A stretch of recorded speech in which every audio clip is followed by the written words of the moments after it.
في بيوت لما تعدي من قدامها تحس إنها ساكتة سكوت مرعب، وهدوءها ده مش نابع من الراحة.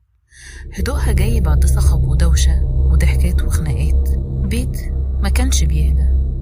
البيت ده في دلجة، قرية عادية من صعيد مصر، فيها ناس وأهالي طيبين بيعدوا اليوم بيومه. بس البيت ده في حاجة ما بقتش طوعية، كأن الزمن وقف عند بابه. لما تفتح الباب مفيش صوت زي زمان، لا ضحكة ولا لعب أطفال ولا حتى صرخة.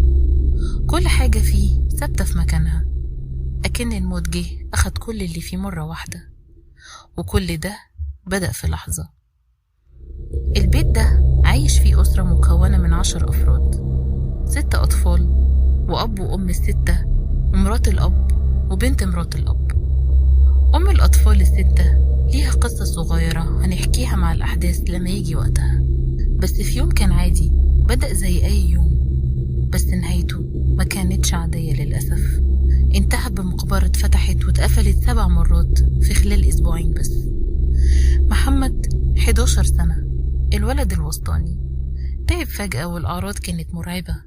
حرارته عليت، عينه زغللت، جسمه بيترعش وضربات قلبه سريعة. كل الناس قالت ممكن يكون برد أو فيروس، بس هو كان بيصرخ من حاجة محدش كان فاهمها. الصرخة دي ما كانتش مجرد ألم، كان فيها استنجاد، أكنه بيقول الحقوني أنا بموت. وفعلا مات محمد، ومات من غير ما حد يفهم هو مات بسبب إيه.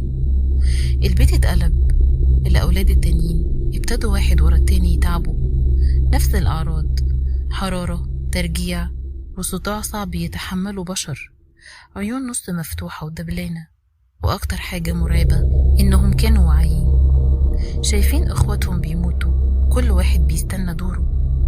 الأب واقف عاجز، بيشوف أولاده بينهاروا قدامه ومش قادر يعمل لهم حاجة. كان نفسه يصرخ ويبكي على أولاده اللي بيقعوا قدام عينه، ورغم إنه حاسس بنفس الأعراض اللي عندهم، بس كان بيحاول يتماسك ومش همه نفسه. واحد ورا التاني، عمر وريم وأحمد، وبعدهم بكام يوم رحمة، وبعدهم فرح.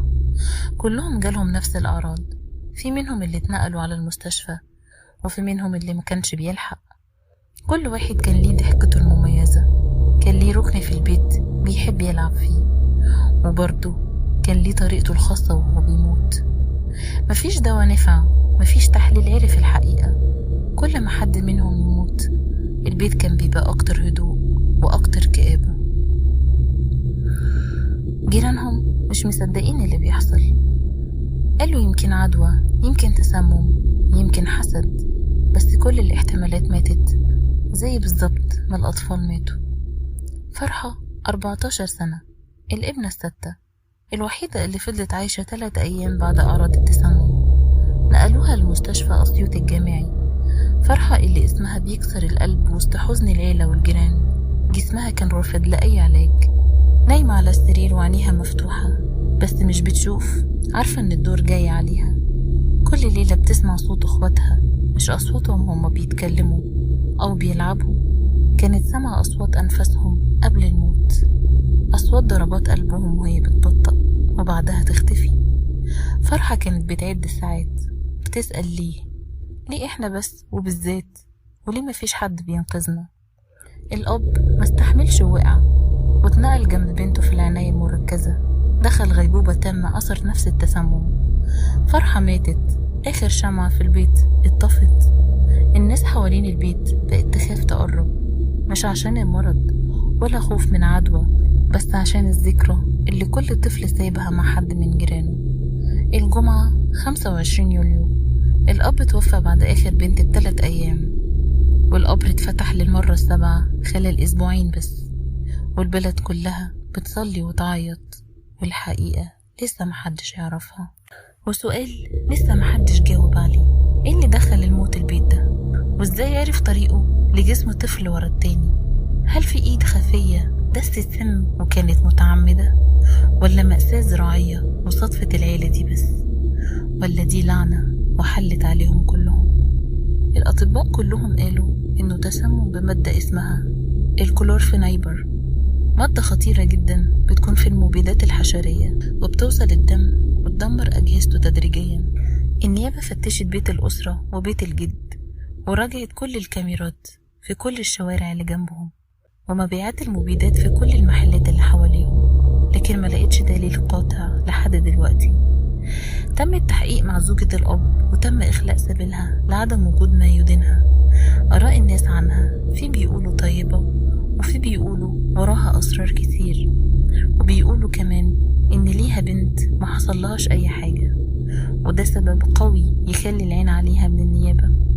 ونيجي لقصة أم الأطفال الستة.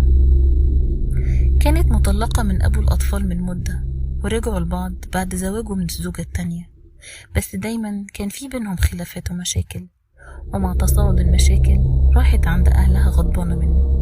وقبل الحادثة بيومين رجعت، بس كانت راجعة لوحدها من غير ما يروح يصالحها وياخدها أو يبعت لها حد، وده حسب كلامها هي.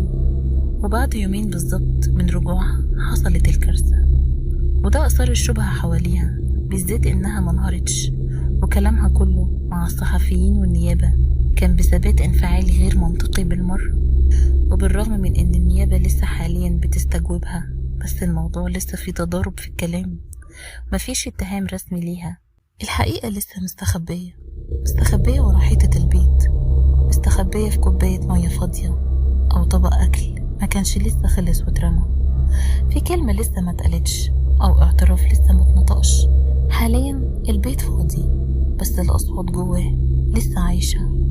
الست أرواح راحوا وأبوهم راح معاهم، زوجة الأب والأم لسه كل الناس بتسأل اشمعنى هما اللي ما حصل لهمش حاجة، ليه ما كلوش من نفس الأكل اللي الباقي أكل منه؟ وده سؤال لسه ملهوش إجابة، ولحد دلوقتي مفيش أي اتهام رسمي لأي فرد، ومستنيين استكمال نتائج التحاليل والتحقيقات. في 7 أرواح لسه بتدور على حقها، وكل يوم بيمر بيخلي الحقيقة تقرب أكتر أو تضيع أكتر، والسؤال لسه قائم: هل اللي حصل ده بفعل فاعل؟ هل الست دي كانت بتنتقم ولا كانت بتحاول تلحق ولدها وما قدرتش؟ ولو هي اللي ورا كل ده، يا ترى ايه اللي يخلي أم تفكر تموت أولادها واحد ورا التاني؟ ولا في حد تاني سايبنا نلف حوالين نفسنا؟ أنا مش هجاوب ومش هقول ايه رأيي، بس عايزاك انت اللي بتسمعني دلوقتي تبص لكل تفصيلة في القصة دي من أول وجديد وتحكم بنفسك. هل شايف ان الست دي كانت السبب، ولا في حد تاني مختفي في الخلفية، ولا ممكن فعلا تكون صدفة، بس صدفة قاتلة واختارت دول بس؟ انت شايف الحكاية ازاي؟